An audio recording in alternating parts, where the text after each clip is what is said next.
dengan aku Feari Faisalo. Sesuai dengan judul yang aku buat, kalian semua kayaknya udah pada tahu aku mau ngapain. Nah, hari ini aku akan menceritakan pengalaman aku melahirkan anak pertamaku.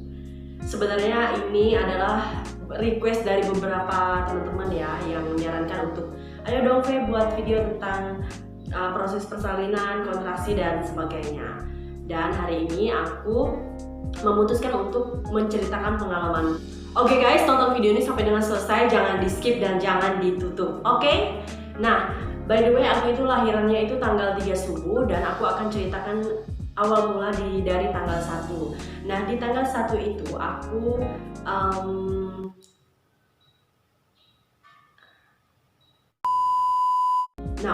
di tanggal 1 itu aku kebetulan pada saat itu aku lagi dinas pagi. By the way aku adalah seorang perawat di salah satu rumah sakit, dan kebetulan pada saat hamil 9 bulan memang selalu diberikan dinas pagi.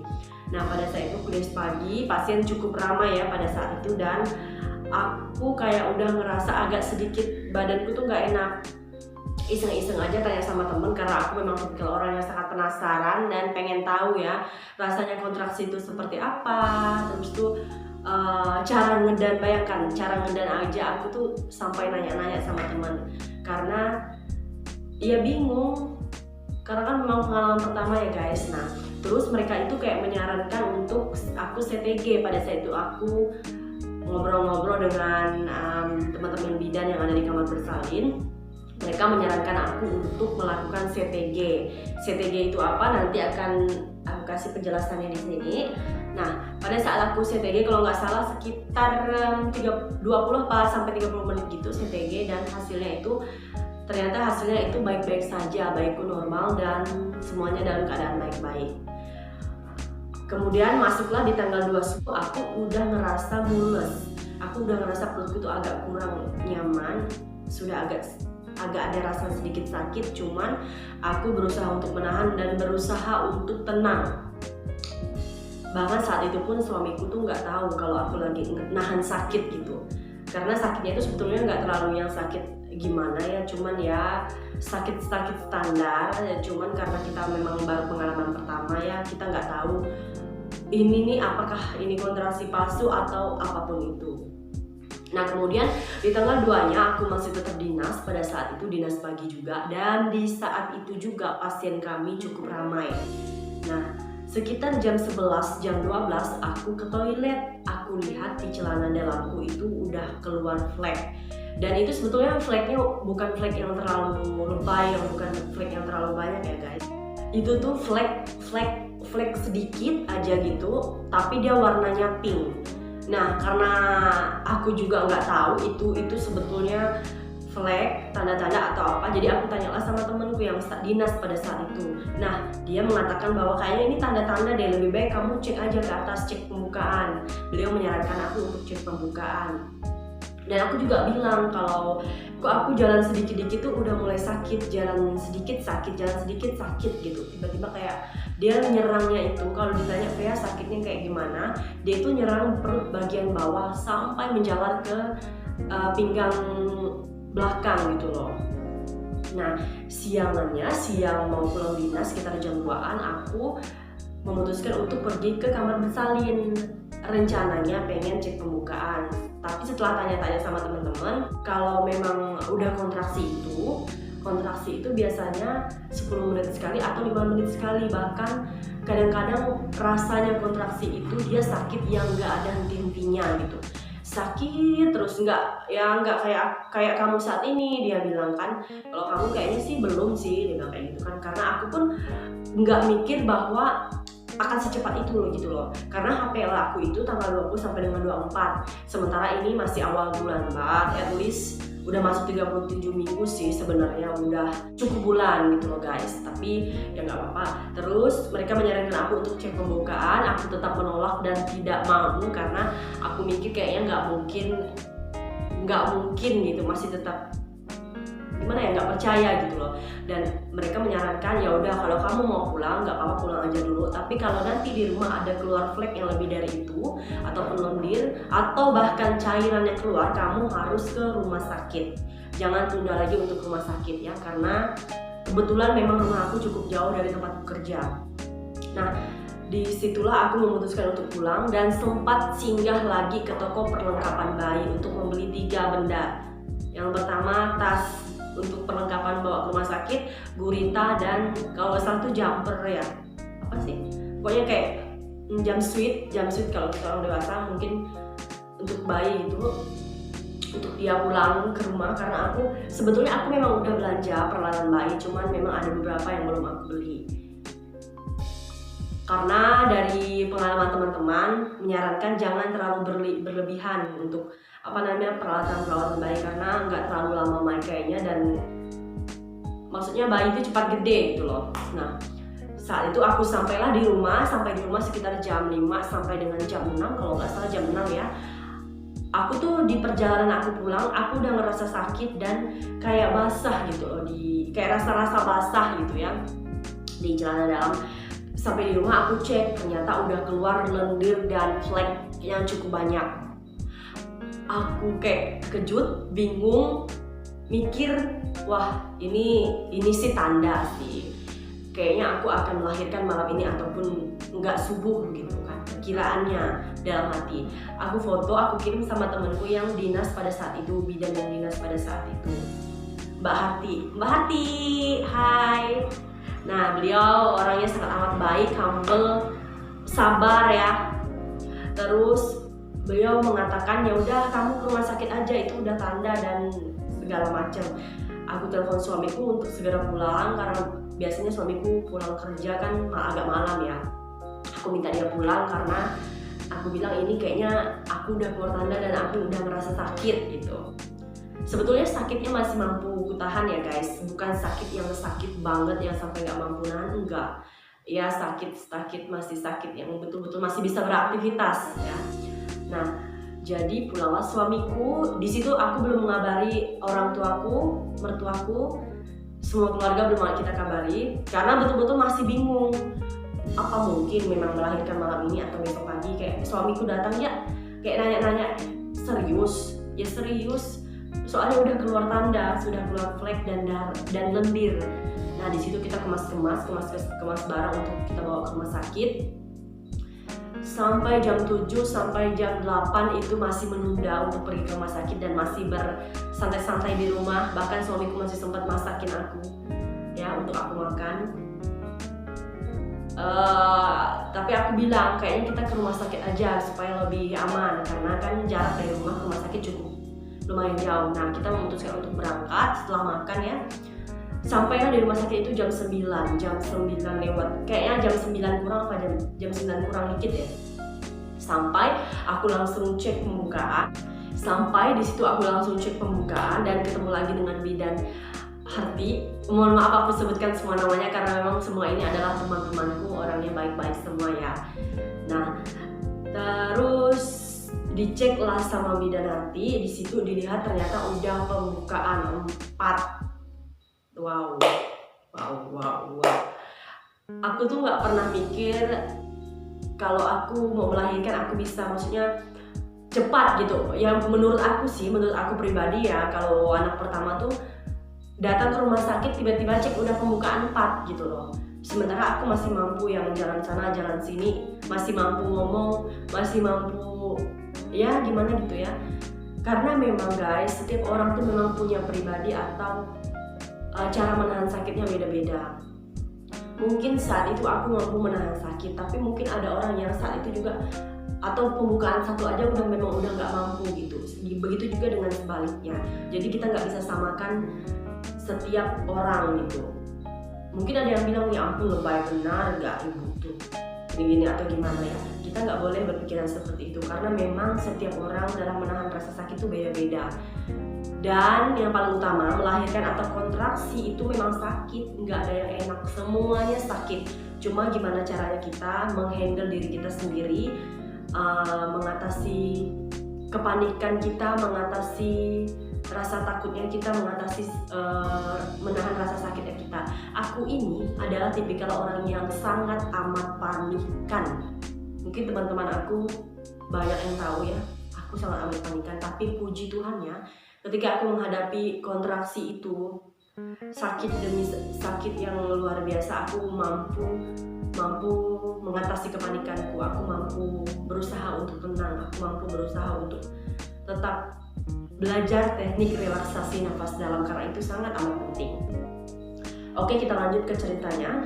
Pembukaan 4, nah disitu aku mengatakan boleh nggak aku menunggu di kamarku di bawah ya. Kebetulan kamar bersalin kami itu tepatnya di lantai 4 dan aku menginapnya di lantai 3. Turunlah ke bawah ke kamarku, aku dengan suamiku menunggu di bawah. Itu memang sudah mulai merasa sakit ya guys. Udah sekitar mungkin 5 menit sekali kali ya. Udah sekitar kayaknya sih udah 5 menit sekali sih sakitnya.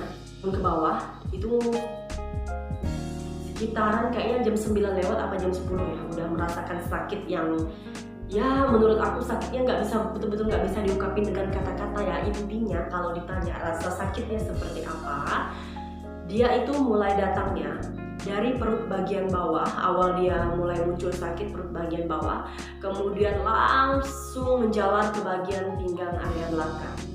Itu sakit luar biasa, nggak bisa diungkapin lagi lah. Intinya pokoknya sakit banget. Cuman aku selalu hanya teknik relaksasi nafas dalam, hanya selalu itu. Kalau udah datang sakit, aku tarik nafas dalam yang panjang, hembuskan, tarik nafas dalam yang panjang, hembuskan, dan selalu sebut nama Tuhan. By the way, aku hanya berdua dengan suamiku di kamar, betul-betul hanya berdua. Dan aku itu tipikal orang yang kalau memang rasa sakit, aku memang tipikal orang yang kalau sakit, menahan rasa sakit itu jangan ribut. Di sekitar aku tuh jangan ribut, pokoknya diam aja gitu, suasananya harus tenang. Terus kemudian pada saat itu dokternya visit sekitar jam 11, kalau nggak salah jam 12 visit, dan kita disuruh untuk naik ke kamar bersalin lagi. Jalanlah aku dan suamiku ke kamar bersalin, walaupun jalannya memang udah berhenti, tarik nafas, berhenti, tarik nafas, kayak gitu. Diceklah lagi sama dokternya, ternyata kata dokter baru pembukaan 2. Di situ aku dalam hati ya, kok masih pembukaan 2, perasaan datang jam 9 udah pembukaan 4. Balik lagi, memang beda ya, dokter sama bidan kadang-kadang ngeceknya memang beda, tapi semuanya sama kok. Karena memang kan bentuk, mungkin ibu-ibu yang sudah melahirkan pasti tahu ya cek pembukaan tuh kayak gimana. Nah, itu kan yang dimasukin jari ya, jadi itu kan ukuran jari kan beda-beda setiap yang cek pembuka, yang ngecek gitu. Nah kemudian pada turun lagi kami ke bawah ke kamarku, lewat ja, orang mau buat video jangan di sini lah, Gil. No.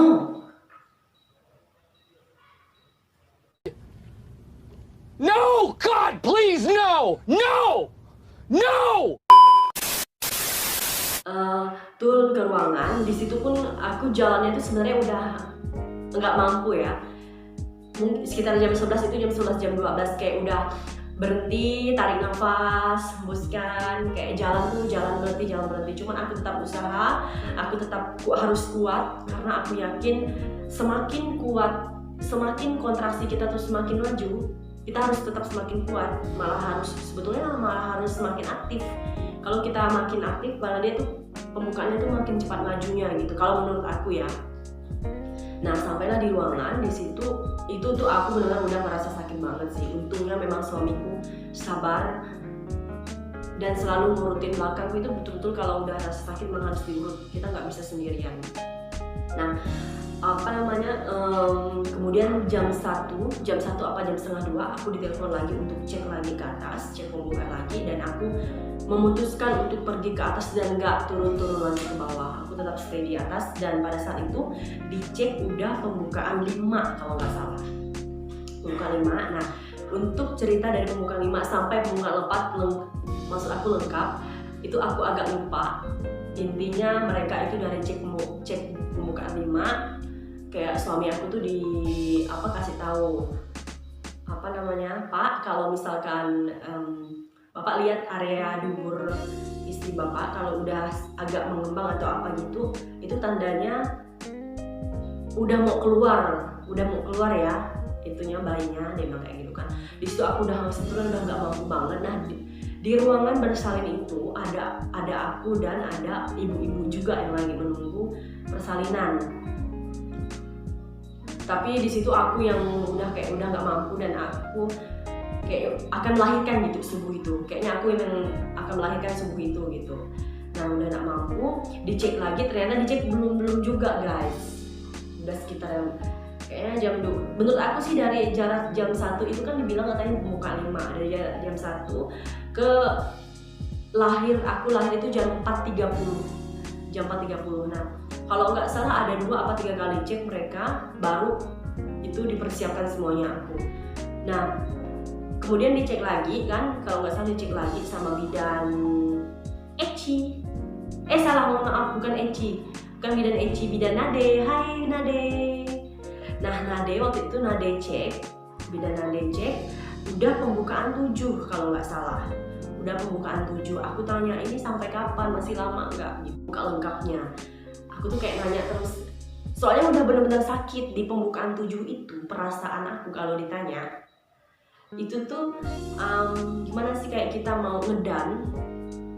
Itu tuh bukan dipaksa, bukan kita sengaja loh pengen ngedan, nggak sama sekali. Dia tuh kayak otomatis pengen ngedan aja gitu. Waktu udah di pembukaan 7 itu aku udah nggak mampu sampai minta tolong mereka untuk ya udah ayo kita ini ada sekitar nunggu berapa puluh menit gitu. Kemudian datanglah bidan Nade lagi dan bidan Anggun. Hai bidan Anggun yang cantik. Nah mereka berdua membantu aku pada saat persalinan. Kayaknya gelagat-gelagatnya mereka berdua datang dan kayaknya sudah akan dipersiapkan gitu. Karena udah siapkan ini, siapkan itu dan segala macamnya, dan aku pun sebetulnya di situ perasaanku bukan yang pasrah aja loh guys. Perasaanku tuh masih kayak mau diapain dia aku atau apa ya, harus gimana ya gitu.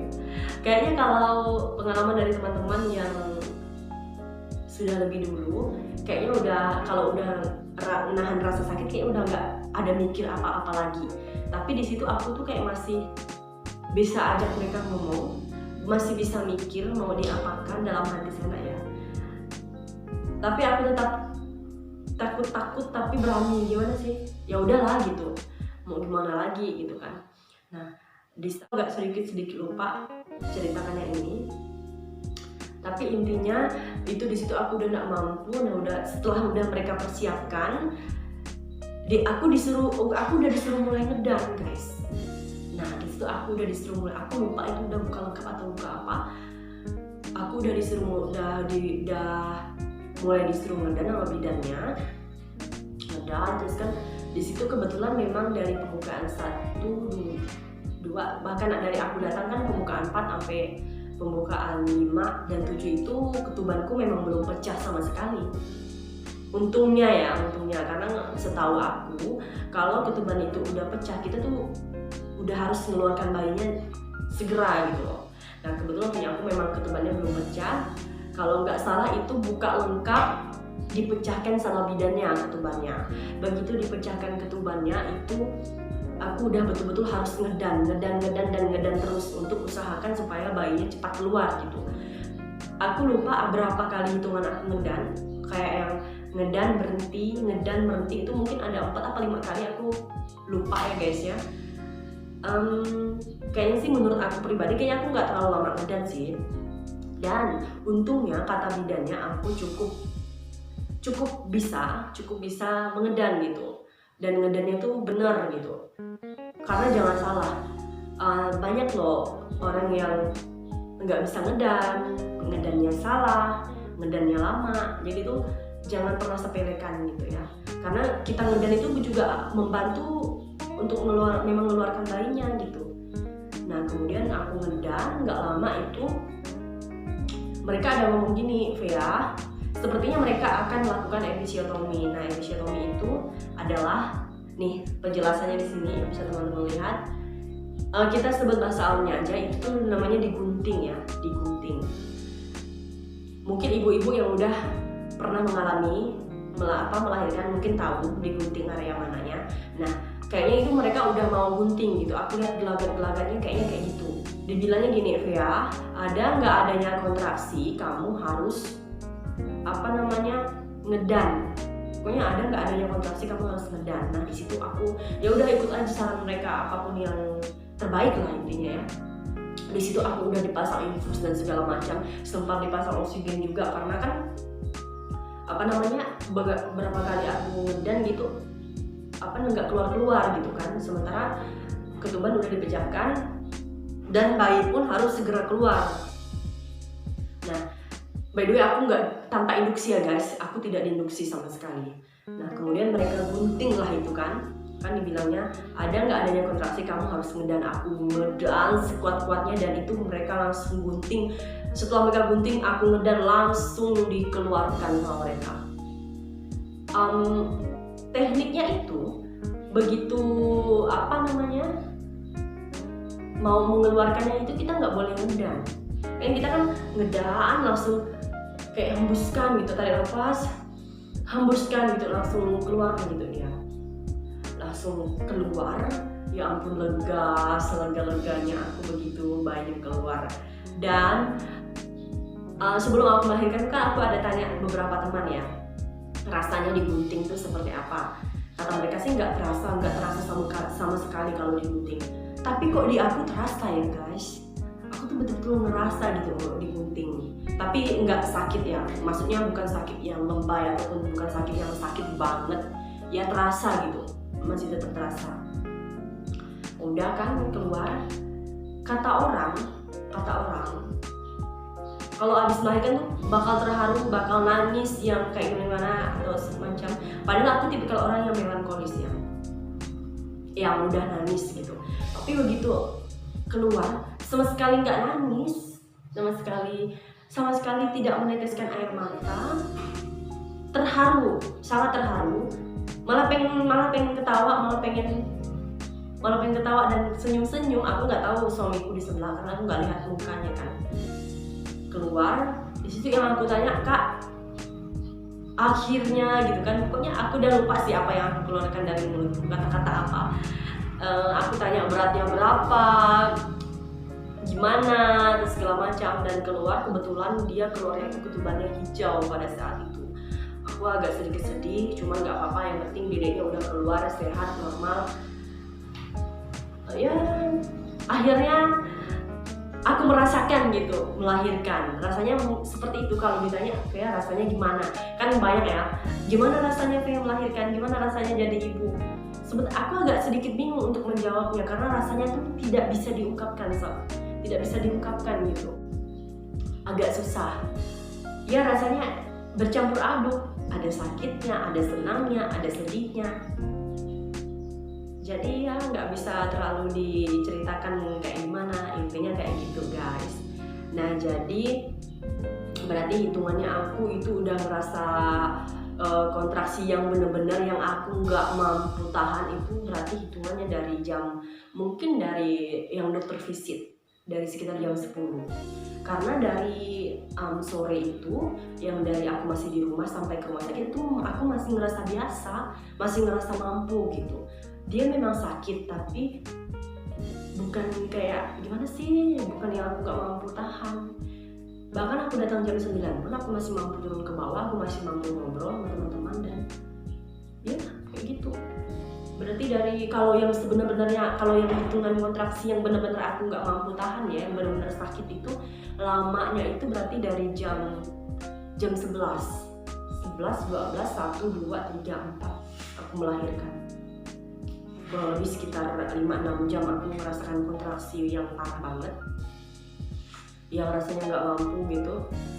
Kemudian aku melahirkan, dan aku melahirkan juga kalau nggak salah menurutku pribadi ya nggak terlalu lama gitu. Begitu menahan ngedannya, terus proses ininya nggak lama. Setelah bayinya keluar digunting, nah kembalilah untuk dijahit. Bagian area yang sudah digunting itu kemudian dijahit luar dan dalam. Dijahit luar, aku lupa deh, pokoknya jahit luar dan dalam atau apa, intinya dijahit lah. Dan total jahitan itu aku nggak tahu, aku nggak mau tanya itu, pokoknya intinya ya udah, yang penting aku dijahit beres semuanya. Aku nggak mau terlalu tanya itu gitu. Ya udah dijahit kan. Terus babynya dibersih-bersihkan, kemudian disimpan di area dadaku di sini, dedeknya dibaringkan di sini. Sampai jam 6 dijemput, diantar ke kamar bayi, ke ruangan perinatologi. Dan aku itu baring sampai jam 6 kalau nggak salah, itu aku bangun. Aku dari tempat tidur, aku bangun minta ke WC untuk pipis karena pengen pipis ya. Iya memang salut sih kalau sama orang yang melahirkan secara normal, karena kalau melahirkan normal tuh memang sakit banget. Nah itulah ya guys enaknya kalau melahirkan secara normal, karena kita memang rasa sakitnya berjam-jam, mengeluarkannya juga susah, tapi setelah itu tuh kita ngerasa enak gitu. Udah ngerasa pokoknya pemulihannya tuh lebih cepat gitu. Kemudian aku dijemput sekitar jam 8, jam 7 apa jam 8 aku dijemput untuk pindah ke ruanganku. Memang belum disarankan untuk berjalan, itu aku dijemput menggunakan tempat tidur ya, bed, tempat tidur pasien. Nah, sampai di kamar aku baring sebentar dan sekitar jam 10 apa jam 11 aku udah memutuskan untuk mandi keramas dan semuanya. Itu tuh betul-betul fresh banget, kayak udah ngerasa kembali seperti semula gitu loh. Memang rasanya sakit di awal, cuman ya udah nggak ada yang nggak sakit, semua yang pernah melahirkan juga merasa sakit seperti itu. Nah segitu aja guys cerita pengalamanku melahirkan anak pertama. Sebetulnya ceritanya tidak terlalu menarik, tidak terlalu yang gimana-gimana, cuma aku pengen berbagi aja pengalaman, cerita aja dengan kalian. Oke, selanjutnya aku akan memberikan masukan, saran, dan tips buat teman-teman semuanya. Tips aku yang pertama itu selama kita hamil dari mungkin udah masukin 4 bulan, 5 bulan atau 5 bulan ke atas, jangan ragu untuk beraktivitas, jangan ragu untuk bergerak, ataupun jangan malas lah intinya, jangan terlalu sering baring ataupun duduk, intinya jangan malas. Terutama mungkin bagi teman-teman yang kerja di rumah sakit, semakin banyaknya aktivitas kita, semakin banyak yang kita bergerak, malah sebetulnya malah semakin baik ya. Aku itu selama aku hamil, kebetulan aku memang di ruangan IGD, di mana kita di sana betul-betul yang sibuk, yang pasien ramai gitu ya. Tapi harus tetap semangat, harus tetap kuat. Sampai aku di rumah bahkan aku masih tetap kerja, nyapu, ngepel, semuanya aku lakukan gitu. Nggak ada yang namanya kerja di rumah sakit yang sampai di rumah tidur baring berjam-jam gitu, nggak ada. Kemudian yang kedua, jangan malas konsumsi air putih. Konsumsi air putih itu sangat amat penting guys, untuk membantu, pokoknya intinya membantu kalian lah. Air putih sangat amat membantu. Kemudian jangan malas makan sayur. Makan sayuran itu sangat amat penting ya guys. Walaupun mungkin kalian nggak suka, tapi harus tetap dipaksa, harus tetap dicoba. Alasannya kenapa? Nanti aku akan jelaskan di belakang.